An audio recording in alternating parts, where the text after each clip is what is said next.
دوستان سلام، وقتتون بخیر. امروز میخوایم با چند تا گام کوتاه، ساده و کاربردی نرم افزار ایلاستریتور رو به صورت اصولی روی سیستممون نصب کنیم. اولین قدم اینه که شما حتما حین نصب باید اینترنتتون رو خاموش کنید و فایروال و آنتی ویروستون هم حتما غیر فعالش کنید. این پوشه نصب نرم افزار هست. حالا ممکنه برای شما به یه شکل دیگه ای باشه ولی یه گزینه ستاپ حتما داخل پوشه شما دارید. ستاپ رو بازش میکنیم و پنجره نصب نرم افزار اینجا برای ما باز میشه. مهمترین نکته توی نصب نرم افزار ایلاستریتور اینه که شما باید زبان سیستم رو، زبان نرم افزار رو روی حالت انگلیسی و عربی قرار بدید.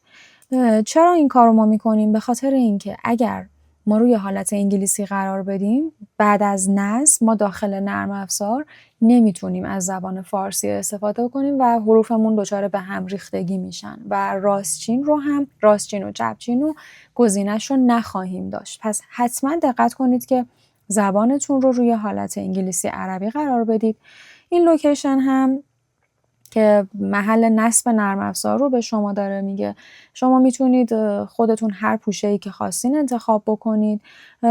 اینجا میتونید تغییر لوکیشن و یا همون دیفالت لوکیشن. دیفالتش که معمولا روی همون درایو سی و پروگرام فایل ذخیره میشه.